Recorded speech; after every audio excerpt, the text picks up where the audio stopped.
오늘 인사행정 파트의 지구공무원제 447페이지. 자, 우리 지난주에 선수학습한 거 간략히 한번 정리해보자. 교재 442페이지 잠깐 펴보자. 자, 제가 이제 역관제 실적주의 발달사를 문 것들, 장단점 C급이라고 말씀드렸어요. 제가 잭슨지 역관지 442페이지. 지난주에 배우고 잠깐 정리한다고. 442페이지 역관지 자체는 집권정당이 공직 임명권을 갖는 제도가 바로 역관제라고 얘기해서 했고, 그 장단점을 얘기할 특히 장점 가운데 니은번에 관직의 특권화 방지, 귀족계급의 전유물 공직을 일반적인 시민들한테 개방, 평등임에 포함 얘기했고, 자, 그리고 리을번에 선거를 통한 현재의 집권당이 공화당이고 공무원들이 공화당 출신의 당원들이다. 근데 현재 일하는 게 마음에 안 들어. 그럼 다음번 선거 때 공화당 찍지 말고 민주당을 찍는다. 이게 선거를 통한 민주통제 강화라고 말씀드렸어요. 자, 단점을 얘기할 때 공직의 부패유발 얘기했고, 그다음에 리을본에 위인설관, 사람을 위하여 관직을 남설한다. 그래서 비능률 아니면 국가 재정력 낭비를 가져오는 것들 지금 얘기한 역관제라고 말씀드렸을 거예요. 자, 그다음에 실적주의를 얘기할 때는 능력과 실적, 시험 봐서 공무원 시키는 제도가 바로 실적주의라고 제가 말씀드렸죠. 그래서 장소에 보시면은 니은번에 능력에 따른 임용 얘기했고, 그 다음에 리을번에 정치적 중립 얘기했고, 미은번에 공무원의 신분보장, 요 세 가지를 보통 실적주의의 3대 요소라고도 한다. 또한 실적주의는 인간미가 있다 없다. 인간미가 없다고 말씀드렸죠. 그래서 이런 지금 얘기한 실적주의는 인간미가 없다. 거기 한계의 디귿번의 형식화와 비인간을 나왔어요. 그래서 인간적인 면을 강조한 인사행정 그 밑에 30년대 적극적 인사행정이 탄생했다까지 얘기했을 거예요. 그래서 이게 이제 미국의 실적주의의 흐름을 얘기한 거고, 굳이 하나 더 가져갈게요. 445페이지. 자, 445페이지의 실적주의 수립 과정에 미국 나온 거 봐. 1883년도 펜들턴법 만들어서 의회에 제출했다고 말씀드렸죠. 이게 실적주의 확립의 토대라 됐다까지 얘기했을 거예요. 자, 그 말씀 이제 447페이지 지구 공무원제에 관한 형태를 보도록 하겠습니다. 자, 2권의 447페이지. 2권의 447페이지. 행정 처음 듣는 사람들도 어차피 순환식각이니까 다시 원위치로 돌아오게끔 되어 있습니다. 그러니까 공부를 그렇게 하시면 되겠고, 행정학은 여러분들 처음 배우는 거 아니야. 태어나서. 그러니까 처음 들어온 사람들이 어려운 건 당연한 거야. 이게 쉽다 그런 사람들은 이상한 사람들이야. 어려운 게 당연한 거예요. 그러니까 처음에 좀 어려운 건 당연한 거니까 집에 가서 계속 스킵하든 몇 번씩 읽어보라고 말씀드렸습니다. 자, 이제 지역공무원제의 이제 출제 포인트를 보겠는데, 별표가 거기 하나씩 나와 있죠. 그러니까 출제 빈출 C급입니다. 별표가 들어가면 출제 빈도가 높은 걸 얘기해. 그래서 수립 요건, 실적주의의 관계, 그다음에 위기 세 가지 형태 골고루 등장을 해왔습니다. 자, 근데 이제 지역공무원제는 칠판을 잠깐 보자. 자, 영어에서 직업이라는 단어는 다양한 형태가 존재하는데, 여러분들 버케이션도 있고, 그리고 오큐페이션도 있어요.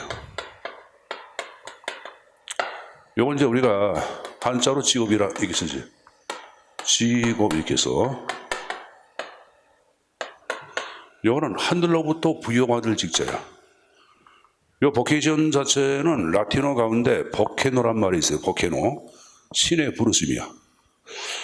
여러분들 이 칼뱅의 직업 서명설에서 중학교나 고등학교 때 배워서 안 배웠어? 칼뱅의 직업 서명설. 모든 직업은 하늘이 내려준 거다. 따라서 직업에 귀천이 있다 없다? 없다. 그러니까 하늘로부터 부여받은 것. 이게 이제 버케이션이야. 나는 직업을 천직으로 여기고 그런 말을 해야 해. 하늘이 내려줬다 그 말이에요, 여러분들. 이래 쓰는 것이 요것이고, 요건 틀려. 요 업은 먹고 살기 위한 업자야.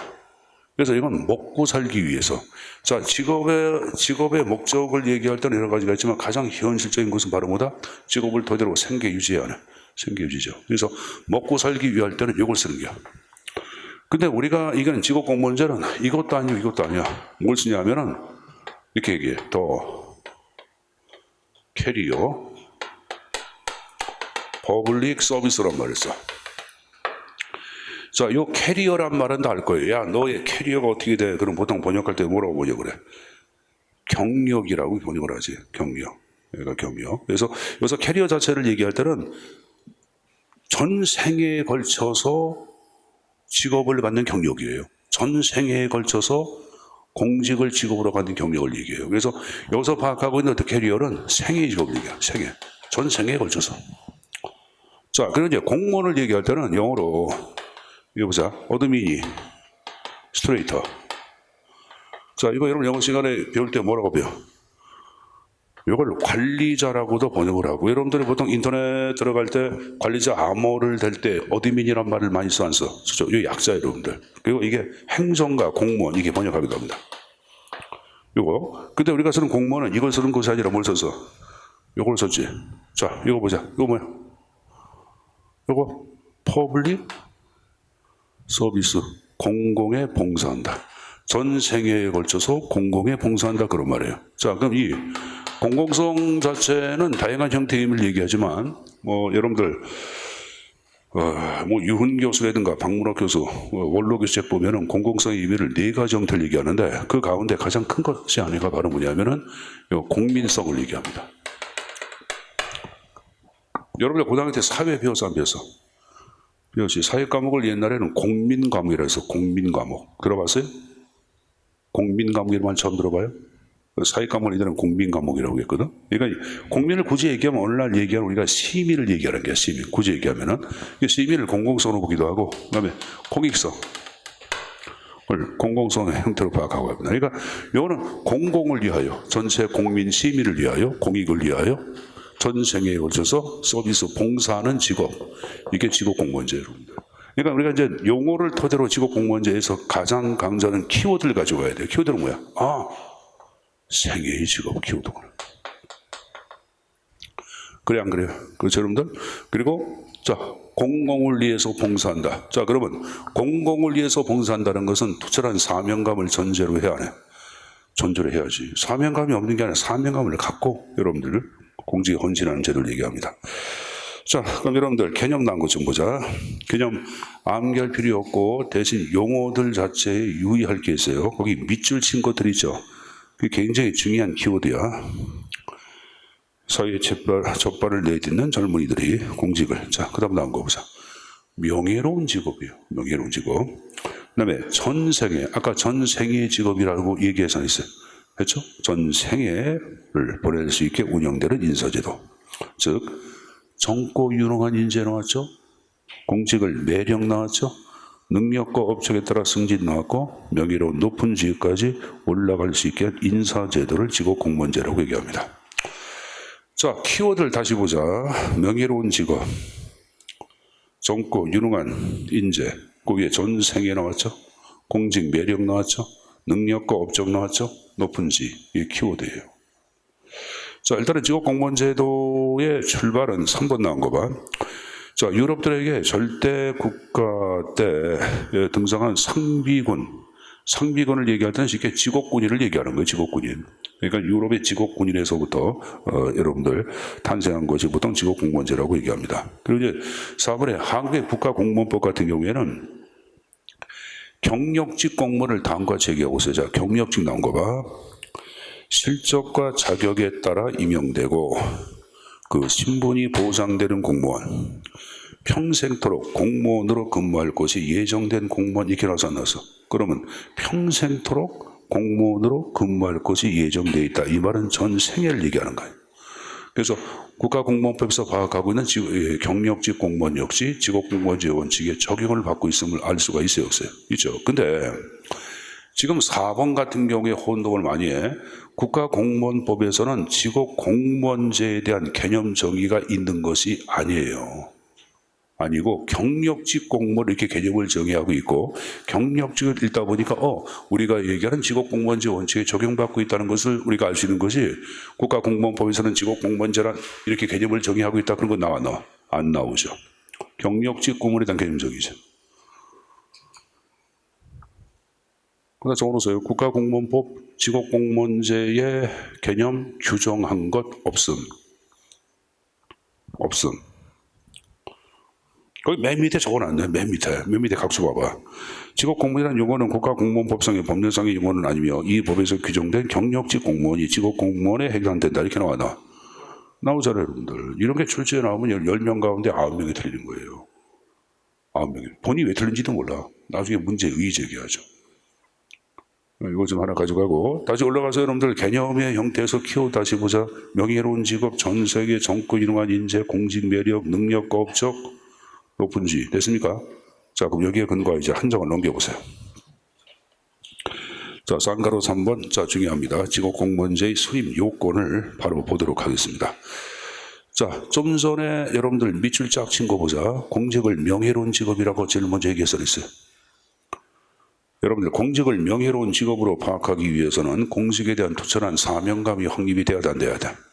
그래서 이번에 공직에 대한 투철한 사명감 확립이라고 나왔죠. 자, 그리고 앞에 또 밑줄 쫙 친 것 아까 전생에 키워드라 그랬죠. 전생애를 보낸다는 것은 강력한 신분 보장 들어가 안 들어가? 들어가는 거지. 집권 정당에서 이렇게 잘리면 신분이 보장이 돼야 안 돼? 안 되지. 그러니까 정치적 중립이 전제가 돼야 합니다. 그래서 이번에 정치적 중립, 강력한 신분 보장이 나온 거예요. 자, 여러분들 전 생애에 걸쳐서 신분이 보장되니까 여러분들 공무원들의 능력을 끊임없이 개발을 해줘야 합니다. 그래서 나온 게 세 번째, 재직자의 능력 개발, 능력 발전을 중시한다. 뭐 예를 들어서 뭐 교육 훈련도 시키고 여러 가지 방법을 동원한다 그 말이에요. 능력 개발, 능력 발전이 중요한 키워드야. 자, 내가 전 생애를 보냈어요. 늙고 노후에서 더 이상 일할 수가 없어. 그럼 안심하고 퇴직할 수 있는 퇴직연금 제도가 확립이 돼야 돼, 안 돼야 돼? 돼야 되겠죠. 그래서 4번에 적절한 퇴직연금 제도의 확립이 나와 있지. 자, 전 생애를 보낸다는 것은 인력계획도 단기야, 장기야. 그렇죠. 장기적 인력계획 수립. 옆에 여러분들 동시에 승진 및 정직의 융통성에다가 밑줄 쳐놓고 일반과 양성이라고 적어놔. 일반과 양성. 일반과 양성. 일반과 양성. 자, 이게 무슨 말인가 보자. 자, 선생님 보자, 여러분들. 자, 선생님이 예를 들어서 뭐라 할까? 컴퓨터 수리에 관한 전문가라고 가정해 보자. 근데 이제는 컴퓨터 수리를 할 필요가 없어요. 왜 인공지능 로봇이 다 알아서 해줘? 그럼 나는 더 이상 존재할 필요가 있어 없어? 없잖아. 전문가는 여러분들 그 전문성 자체가 해당되는 직업이라든가 담당 직무가 없어지면 같이 없어져 버려. 근데 일반가는 여러 가지를 두루두루 할 줄 아는 걸 이게. 그러니까 여러분들 컴퓨터 수리도 할 줄 알고 타자도 치고 여러분들 총무도 하고 영업도 하고 다양한 일을 다 할 줄 아는 게 바로 뭐다? 일반가예요. 그럼 전 세계를 보내기 위해서는 A라는 일도 할 줄 알고 B라는 일도 할 줄 알고 C라는 일도 할 줄 알아야 되겠지. 그래서 지금 얘기한 직업공무원제에서는 전문가가 아닌 일반가 양성을 전제로 합니다. 알았습니까? 방금 전에 전문가 아니라 그랬어요. 일반가 양성을 전제로 한다 이렇게 얘기했어요. 자, 그리고 아까 앞에 지 봐봐. 앞에 이제 젊고 유능한 인재를 대상으로 한다 그런 말 나왔나? 키워드에 나왔죠? 다시 원위치. 그래서 6번에 우수한 젊은이의 채용 나왔어요. 젊고 유능해, 늙고 무능해. 젊고 유능하죠. 그래서 7번에 연령의 제한이 나온 거예요. 60 먹은 여러분들 뭐 먹은 사람이 나 공무원 될 거야. 그걸 공무원 돼 안 돼? 정년 60인데 무슨 공무원이 돼? 우리나라도 여러분들 직업공무제 원칙이 좀 적용이 되고 있는 거예요, 여러분들. 청년이 다 보장돼 있잖아, 60세 이런 식으로. 자, 그리고 여러분들 이 직업공무원 제도는 구라파에서 유럽에서 발생해. 유럽에서는 유능하다 하고 학력을 굉장히 밀접한 연관성을 띠는 걸로 보고 있어요. 그래서 나온 게 학력에 제한을 둔다 그런 말 나왔죠. 다시 앞에 이제 보세요. 자, 앞에 이제 키워드에 공직을 매력 있게 여기고 그런 말 나오죠. 여러분 공직을 매력 있게 여기서 일단은 보수와 적정성을 띄어야 돼, 안 띄어야 돼? 여러분 보자. 공무원이 되는데 여러분 보자. 여러분 연봉자가 여러분들 총 그로서 얼마나 그랬어요? 연봉. 안 띄고 총 연봉 3천만 원 정도 받아요, 여러분들. 3,100, 3,200 정도. 그러니까 여러분들 대기업체 같은 경우에는 뭐 초임자가 약 4천 정도 되거든. 중소기업 정도는 초임자가 2,500 정도 받아요, 여러분들. 근데 공무원은 여러분들 그래도 3,100 그 정도 받으니까 중소기업보다는 높고 대기업보다는 약간 작겠죠. 그래도 그 정도 받으면 여러분들 뭡니까? 유인이 돼, 안 돼? 공직을 매력 있게 느껴 안 느껴? 너희들 1,000만 원 준다고 하면 공무원 될 거예요? 한 달이 아니라 1년에. 한 달에 1,000만 원 주면 좋지, 여러분들. 1년에, 그럼 이런 긴급재난 지원금 못 받아, 여러분들. 자, 여기 보자, 여러분들. 여기 보자. 그러니까 제 얘기 뭐냐면은, 보수도 어느 정도 적정성을 띄어야지 공직을 매력 있게 여기죠. 나온 게 여러분들, 보수의 적정을 나온 거예요. 바로 공직에 대한 사회적 평가도 높아야 되겠죠, 여러분들. 자, 다시 앞 페이지 보자. 또 키워드, 능력과 업적에 따라 승진이란 말 나왔죠. 다시 원이지. 그래서 10번에 나온 게 능력에 의한 임용기란 말이 나온 거예요. 다시 앞 페이지 키워드 맨 마지막 나온 게 뭐야? 높은 직위까지 올라간다 그런 말 나오죠. 자, 여기 보자. 우리가 이제 공직의 구성 형태는 폐쇄형이라는 게 있고 개방형이라는 게 있어요. 자, 폐쇄형은 최하위 계층에만 문호가 개방된 게 폐쇄형이야. 개방형은 모든 계층에 문호가 개방된 것을 개방형이다, 이 개개 여러분들. 다시 보자. 최하위 계층에만 문호가 개방됐다면 폐쇄형. 모든 계층에 문호가 개방되어 있다? 개방형이라고 얘기해. 자, 그러면 상층부에 결혼이 발생했다. 그럼 개방 외부 사람이 치고 들어와, 이렇게. 외부 사람이. 그럼 들어가서 올라가려 그러면 못 올라가 봐. 외부인들이 막 치고 들어오니까. 근데 폐쇄형은 최하위 계층에만 문호가 개방되어 있으니까 결혼 발생했으면 쭉 이렇게 올라갈 수 있는 것이 폐쇄형이에요.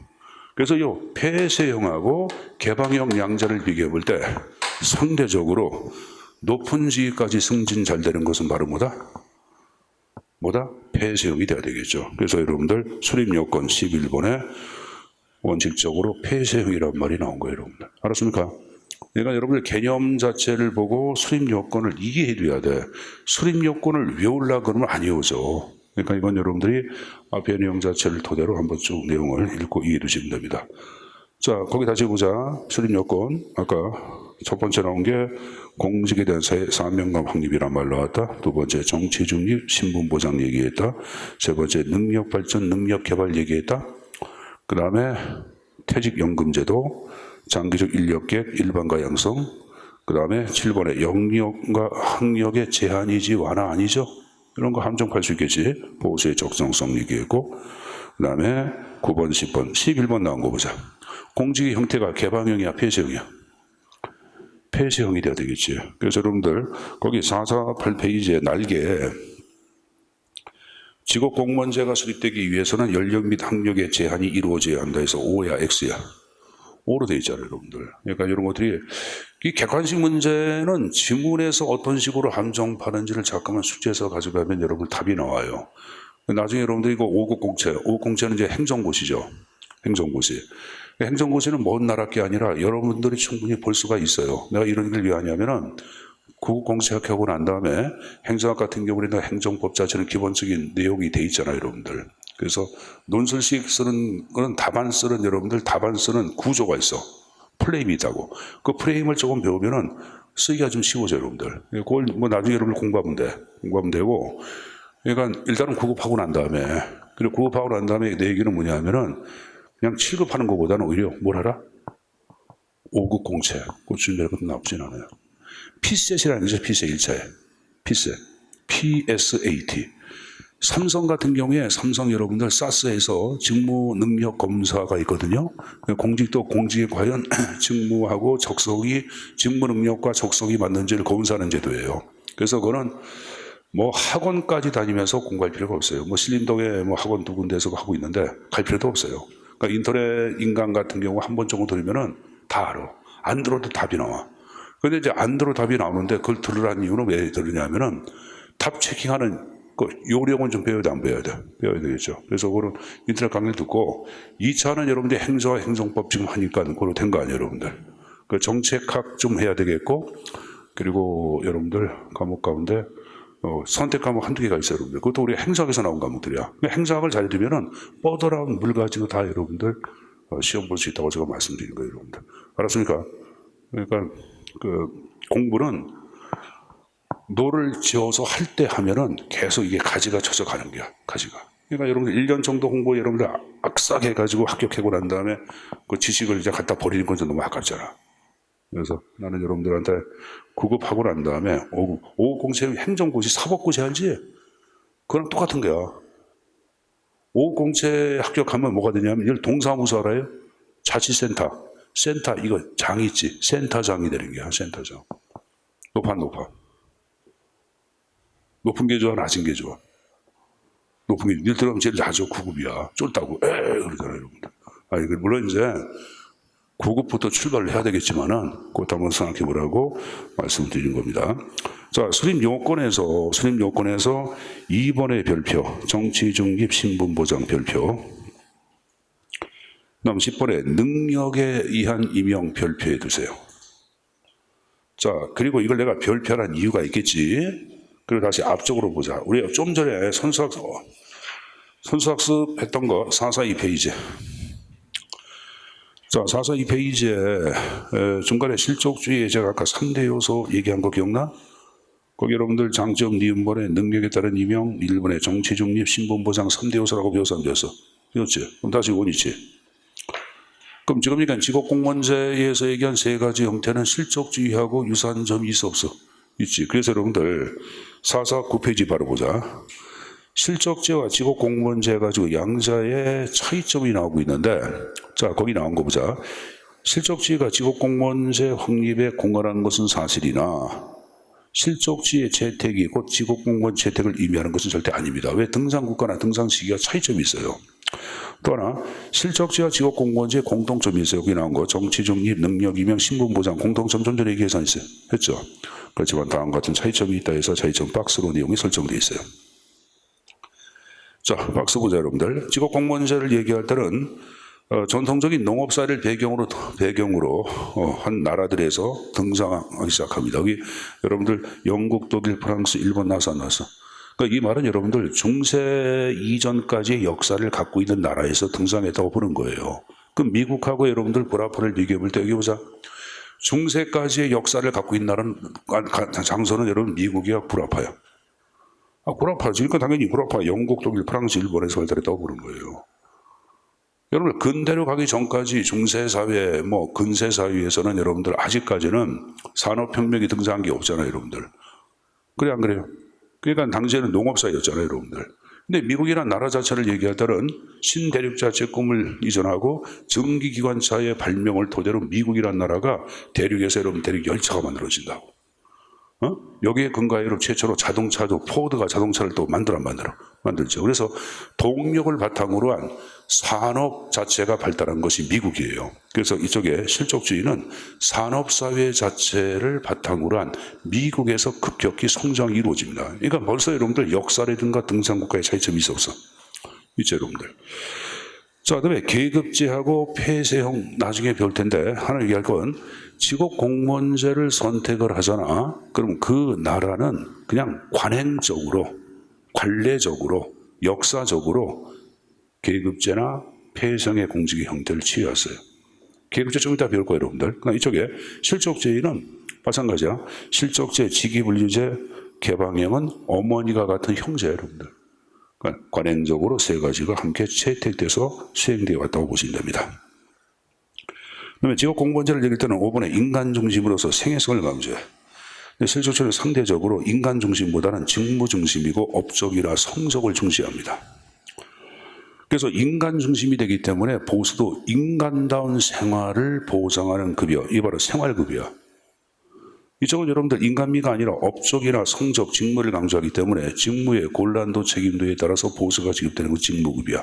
자, 선생님 보자. 흥부가 공무원이 돼서 구급공무원, 흥부가.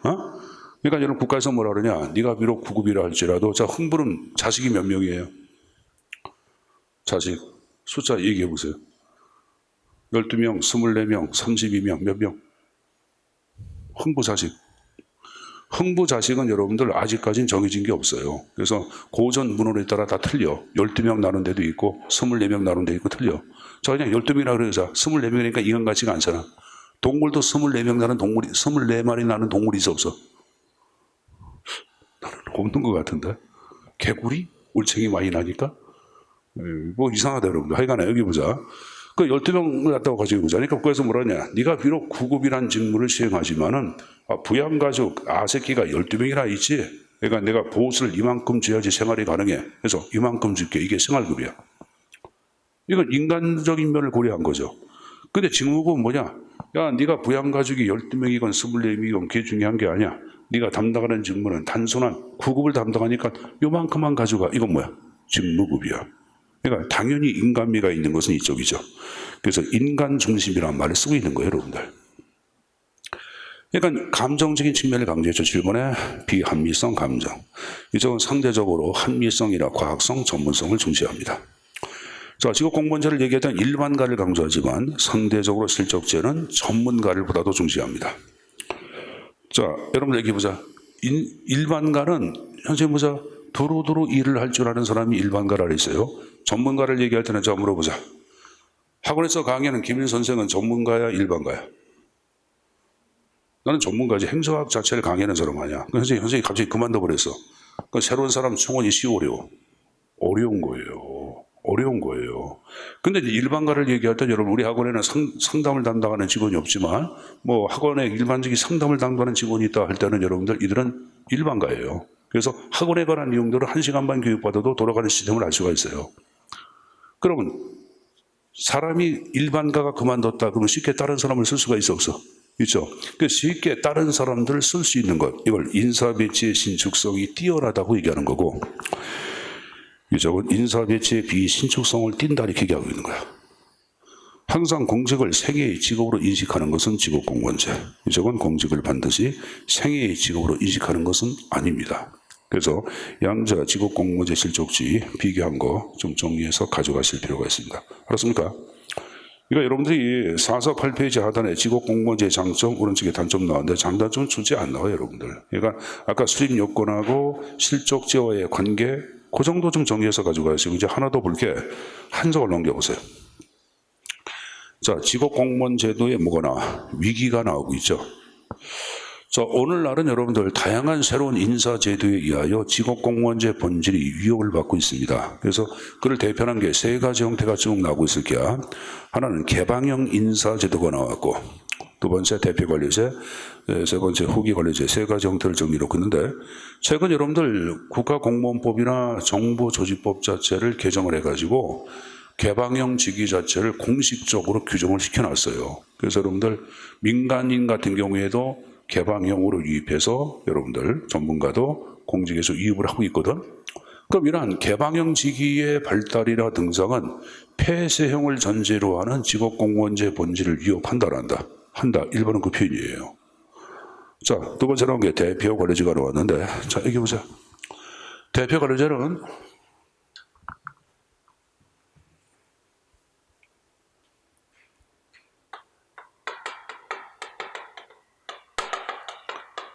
특정 집단을 대표하는 관료가 되는 거야. 자, 이 특정 집단은 사회적으로 취약계층을 얘기합니다. 취약계층 그러면 떠오르는 게 장애인 떠오르죠. 기초생활수급권자. 기초생활수급권자를 얘기할 때는 경제적 약자를 얘기하는 거예요, 여러분들. 알았습니까? 그리고 상대적으로 여러분들 뭐 여러 가지 어려운 점이 있는 사람도 있겠지. 그러면 취약계층을 위하여 공직을 일정한 여러분들 비율로, 그러니까 장애인이 전체 국민 가운데 5%다 그러면 5%만큼 장애인들한테 공직을 주는 거야. 그럼 장애인을 대표해서 여러분들 행동하는 관료가 돼야 한다. 그래서 대표가 되셔요. 자, 여기 보자. 기초생활수급권자가 전체 국민 가운데 10%다. 그럼 10%만큼 공직을 이들한테 줘.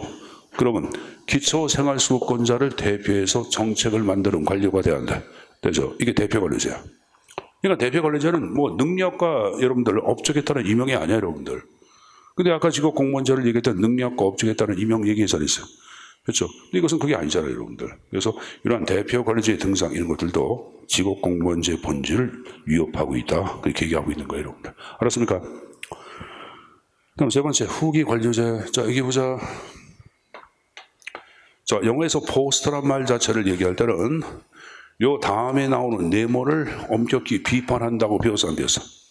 배웠죠. 그래서 이걸 이제 번역할 때는 후기라고도 번역을 하고 탈로도 번역을 해. 뭘로도 번역한다?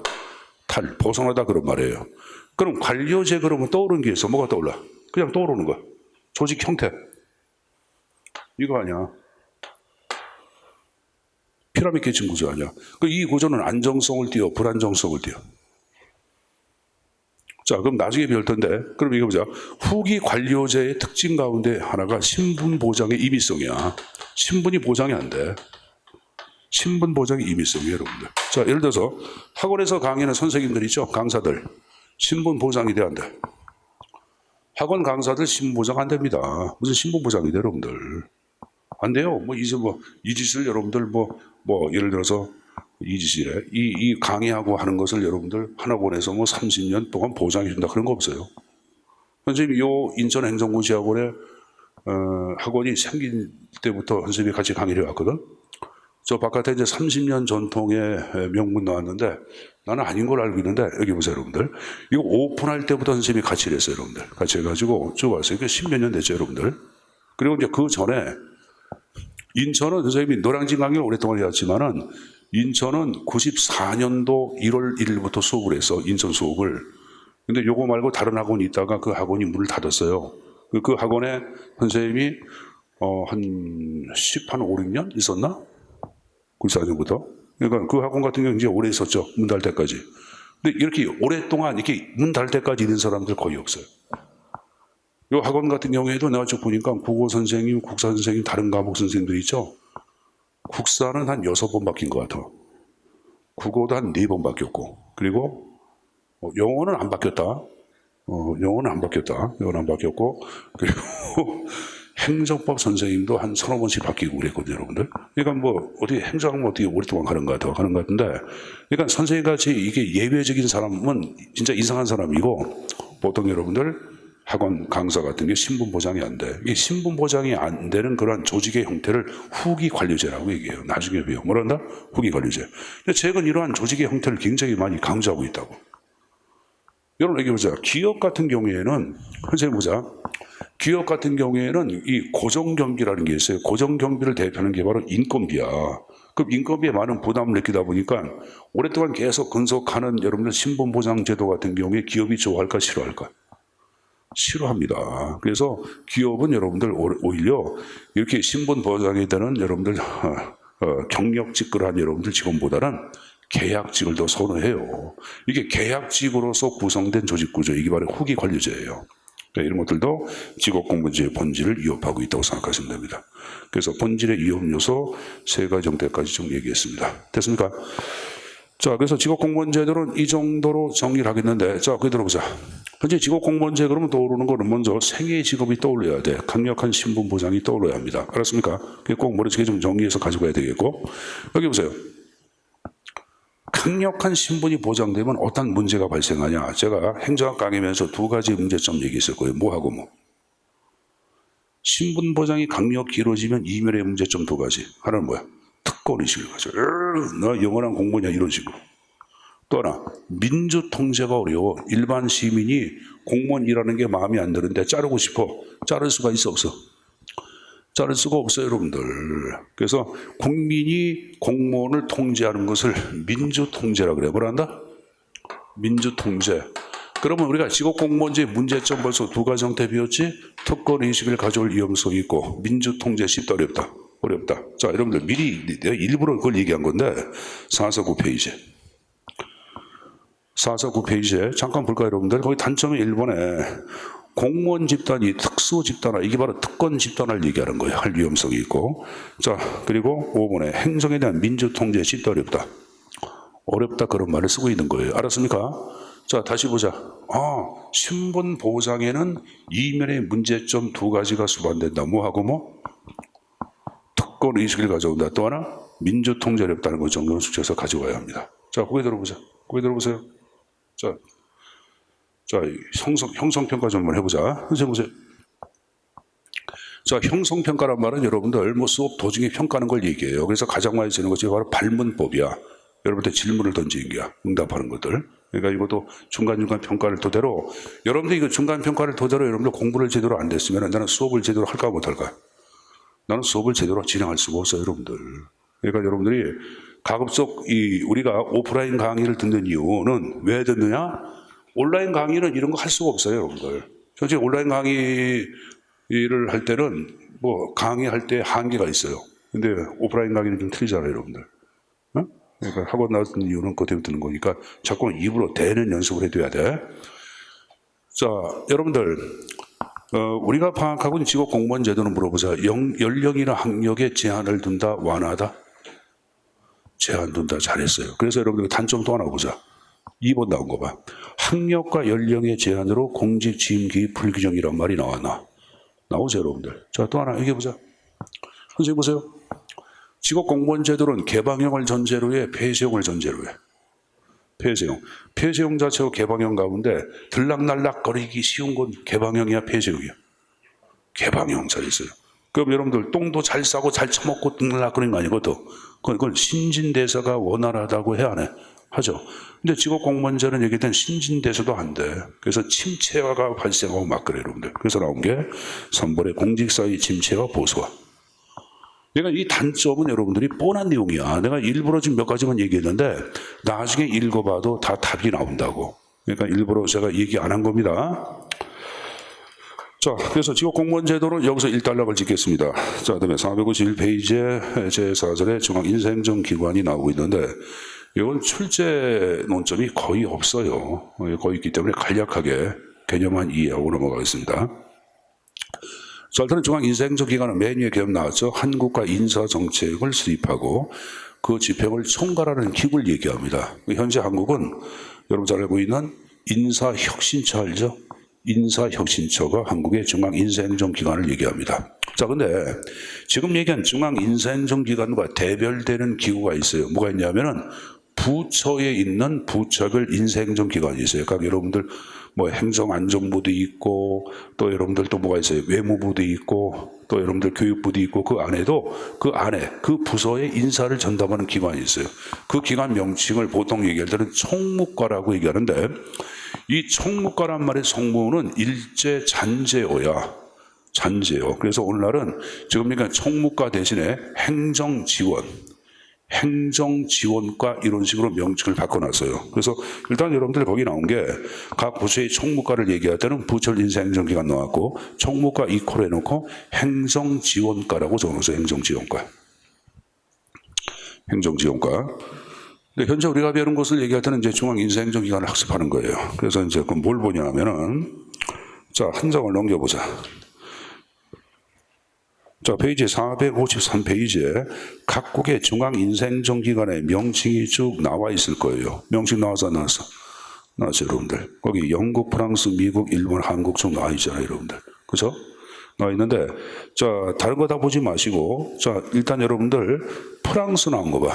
프랑스는 여러분들 공무원부라고 있어요. 뭐가 있다? 공무원부. 미국은 여러분들 기관 자체가 4개의 기관 나왔는데 하나만 가져가면 돼. 맨 앞에 나오고 있는 인사관리처. OPM이라고 그러죠. OPM.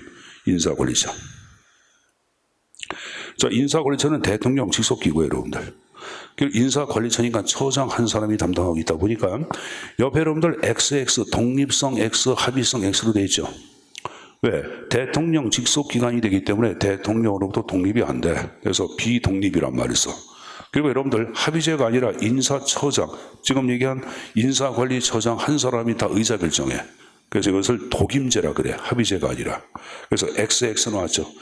XX를 비독립 독임제라고 표현하기도 합니다. 비독립 독임제, 비독립 단독제 다 같은 말이에요. 알았습니까? 비독립 독임제, 비독립 단독제 같은 말이에요, 여러분들. 자, 그럼 이제 1번 나온 거 봐. 1번은 여러분들 인사 뭐가 나왔어요? 인사원 나왔어, 안 나왔어? 인사원 나왔고, 또 하나 여러분들 구체적 집행기구를 관장하는 총리부 산하의 총무청 인사국이 있다 이렇게 나왔지. 근데 보통 특별한 전제가 없을 때는 여러분들 인사원을 얘기하는 거예요. 인사원의 구성 자체는 3위로 구성되어 있어요. 그래서 이건 독립합의형이야. 뭐다? 독립합의형. 한국은 인사혁신처를 얘기했던 독립성, 합의성 다 없죠. 그러니까 비독립 단독제죠. 한국은. 그래서 하단에 독립합의형 나와 있고 하단에 비독립 단독형이란 말이 나왔고 비독립 단독형만 보자. 맨 밑에 이게 인사관리처 나와서 안 나왔어. 나왔고 다음 페이지 맨 위에 한국의 인사혁신처는 비독립 단독형을 대표한다. 이렇게 얘기합니다. 알았습니까? 그래서 두 가지 형태 정도만 정리해서 가져가시면 됩니다. 두 가지 정도만 정리해서 가져갈 거예요. 자, 혹시 몰라서 얘기하는데 451페이지 거기 중앙인사행정에 기능이 나왔잖아요, 여러분들. 기능 나왔죠. 그래서 일단은 그것은 입법적 기능을 얘기할 때는 의회가 제정한 법률의 범위 내에 인사행정 전반에 걸친 규칙 제정권을 얘기합니다. 자, 거기 들어보자. 선생님 보자. 고등학교 2학년 3학년.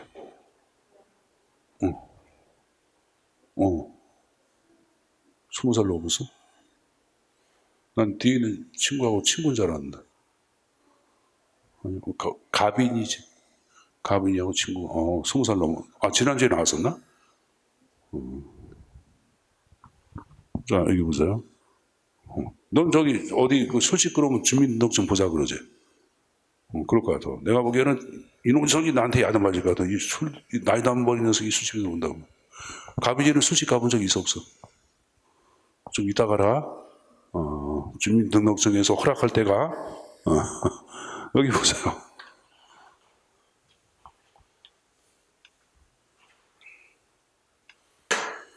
여러분들, 자, 고등학교 때 법원의 구조 배워서 안 배웠어? 그래서 최상위법을 얘기할 때는 헌법이 있죠. 그 밑에 뭐가 있어요? 법률이 있고 그 밑에 뭐가 있어요? 명령. 이 명령을 대통령령이라고도 하고 이걸 시행령이라고도 얘기합니다. 그리고 한국은 여러분들 그 밑에 총리령이라는 게 있어. 그 밑에 뭐가 있어요, 여러분들? 부령이 있죠. 이 부령을 보통 우리는 규칙이라는 말을 써요, 여러분들. 그래서 여러분 상위법 위반 금지 원칙이기 때문에 지금 얘기한 인사에 관한 규칙의 제정은 이건 어디서 만드는 거야? 의회에서 제정을 해야 하네. 의회에서 만든 법률에 저촉되지 않고 법률에서 허락하는 범위 내에서 규칙을 제정할 수가 있다 없다? 있다. 그래서 그 표현이에요. 법률 범위 내예요. 알았습니까? 법률의 범위 내에서 이런 말이 나온 거예요. 자, 그럼 이제 또 하나 정리할게. 쭉 내려가서 여러분들 5번에 권고보호자 기능 나오죠. 자, 권고보호자는 행정수반에게 인사문제 전반에 걸쳐서 권고보호자한다 그런 말을 쓰는데 거기 행정수반에다가 밑줄. 행정수반한테 권고보호자하는 거지. 여러분들 예를 들어서 기관장한테 권고보호자한다 그러면 틀려. 기관장한테 권고보호자하는 것은 아까 얘기한 총무과예요, 여러분들. 알았습니까? 대통령 행정수반에 대한 권고보호자입니다. 그 좀 하나 정리가 필요합니다. 자, 그래서 됐고 이제 넘겨서 445페이지 공직의 분류. 자, 이 공직의 분류 5절은 특 A급이야. 특 A급이란 말은 무조건 1무라고 나와. 99%. 보통 2무랑도 나와. 보통 2무랑. 그만큼 인사행정에서 3무랑, 많게는 4무랑인데 그럼 여기서 2무랑이 나온다는 것은 엄청난 비중을 차지한다고 볼 수가 있겠죠. 자, 그럼 공직의 분리에 관한 형태를 보겠는데 자, 출제 포인트를 보세요. 자, 일단은 1번은 이제 경력직과 특수경력직이라는 게 있어요. 국가공무원법상 제시하고는 공직의 유형을 얘기하는데 그 구분하는 것들, 구분 기준, 그 내용을 묻는 것, 이거 A급이에요. 별표 3개 나와 있죠? 자, 그리고 여러분들 그 3번에 고위공무원단 제도, 노무현 정부 때 등장한 거야. 노무현 정부 이전에는 이런 게 없었어. 그래서 요 내용 묻는 것, 별표 2개니까 B급이죠. 자, 그럼 이제 4번에 직위분류제 나왔어, 안 나왔어? 이게 여러분 A급이죠, 별표 3개. 특히 이 직위분류제는 가장 빈도가 높아. 그러니까 여러분들 출제 우선순위 행사 100개 자체의 테마를 정하잖아. 그럼 1순위에 들어가는 게 직위분류제야. 맨 꼭대기에 있어요. 1위야, 1위. 가장 많이 나와. 가장 많이. 네, 그만큼 출제 빈도가 높다고 말씀드린 겁니다. 자, 그럼 먼저 여러분들 경력직과 특수경력직을 먼저 보도록 하겠습니다. 자, 한국은 81년도 오래된 얘기죠. 국가공무원법을 전면 개정합니다. 그래서 이전에 일반직, 별정직이란 공직의 구분, 지금도 일반직, 별정직 이런 말을 많이 쓰는데 그 구분을 폐지하고 새로운 분리 형태에 따라 경력직과 특수경력직을 등장을 시켜놨어요. 자, 그러면 여기서 경력직과 특수경력직은 어떻게 구분되는지 그 구분 기준을 먼저 가지고 가야 되는데 자, 경력직을 아까 개념 얘기했죠? 다 보자, 여러분들. 실적과 적에 따라 임명되고 정적중이 정된다. 신분이 보장되고 평생토록 공무로 근무한다. 그럼 물어보자. 실적에 따라 임명되는 거니까 실적지 원칙에 적용을 받아, 안 받아? 받죠. 그리고 평생토록 공무원으로 근무하는 거니까 뭐야? 직업공무원제. 그래서 이게 지금 얘기한 실적주의하고 직업공무원제 원칙에 적용을 받고, 그러면 실적 성적을 알기 위해서는 시험을 봐야 되겠죠? 그 시험에 의하여 임용되는 사람들을 경력직 공무원이라고 얘기하는 거예요. 그럼 특수경력직은 여러분들 지금 얘기한 실적제, 직업공무원제 적용, 획일적 적용을 받지 않는 사람들, 시험에 의해서 통과되지 않는 사람들, 이런 사람들을 보통 특수경력직이라고 얘기하는 거예요, 여러분들. 그 시험 문제 양자의 구분 기준 자체를 얘기할 때는 특히 실적제와 직업공무원제 이 두 가지가 양자의 구분 기준이라고 일반적으로 해석을 해. 그래서 날개에 보시면은 자, 경력직과 특수경력직의 구분입니다. 기분이 아니라 구분은 실적주의, 직업공무원제 원칙의 적용 유무로 구분된다 이렇게 나오죠. 그 날개에 나온 내용 가지고 그러니까 여러분들 선생님 시험은 들어가도 되고 빼도 되고 상관없어요.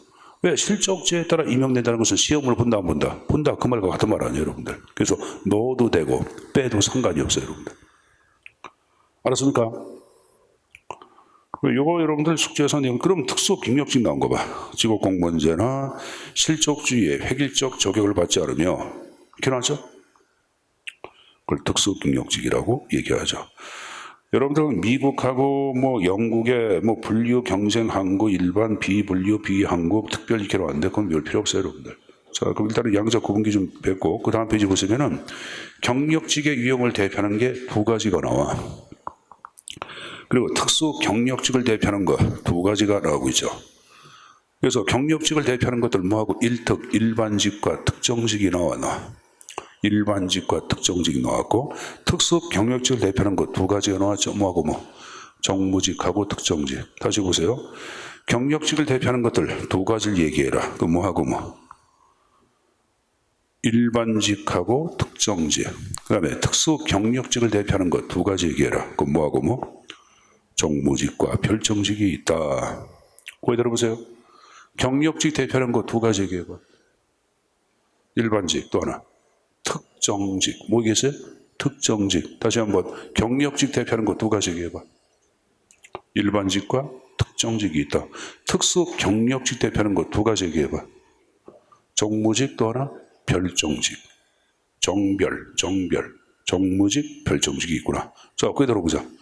경력직과 특수 경력직의 구분 기준 얘기해봐. 앞에 보고 해. 자, 모르겠어. 다시 앞에 봐. 그건 무조건 가져가야 돼. 뭐하고 뭐. 실적제, 직업공무원제 원칙의 적용 유무. 자, 뭐의 적용 유무? 그렇죠. 실적제 또 하나.